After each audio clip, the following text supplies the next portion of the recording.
বন্ধ থাকা সামাজিক যোগাযোগ মাধ্যম ভাইবার, টুইটার, হোয়াটসঅ্যাপ, ইমো, স্কাইপ খুলে দেওয়া হয়েছে বলে জানিয়েছেন ডাক ও টেলিযোগাযোগ প্রতিমন্ত্রী তারানা হালিম। এর আগে স্বরাষ্ট্রমন্ত্রী আসাদুজ্জামান খান কামাল জানান, সামাজিক এসব যোগাযোগ মাধ্যম বন্ধে স্বরাষ্ট্র মন্ত্রণালয় থেকে কোনো নির্দেশনা দেওয়া হয়নি। বিকেলে সচিবালয়ে ব্রিফিংয়ে জানান তিনি। আরিফুর রহমানের রিপোর্ট। 18 নভেম্বর থেকে ফেসবুক, ভাইবার, হোয়াটসঅ্যাপ সহ সামাজিক যোগাযোগের কয়েকটি মাধ্যম বন্ধ করে দেয় সরকার। 22 দিন পর খুলে দেওয়া হয় ফেসবুক।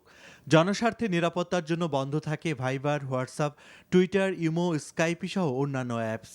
সোমবার বিকেলে ডাক ও টেলিযোগাযোগ প্রতিমন্ত্রী তারানা হালিম ঘোষণা দেন, খুলে দেওয়া হবে সব অ্যাপস। জননিরাপত্তার বিষয়টি মাথায় রেখে সাময়িকভাবে ফেসবুক এবং অন্যান্য কয়েকটি সামাজিক যোগাযোগ মাধ্যম বন্ধ করা হয়েছিল, কিন্তু পরবর্তীতে ফেসবুক খুলে দেওয়া হয় সরকারি নির্দেশনায় এবং আজকে অন্যান্য যে সামাজিক যোগাযোগ মাধ্যমগুলো আছে সেগুলো খুলে দেওয়া হয়েছে। কার্যকর করতে হয়তো একটুখানি সময় লাগবে, আজকে রাতটা হয়তো লেগে যেতে পারে, কিন্তু নির্দেশনাটা এভাবে সরকারি এসছে এবং আমরা সেটা কার্যকর করছি।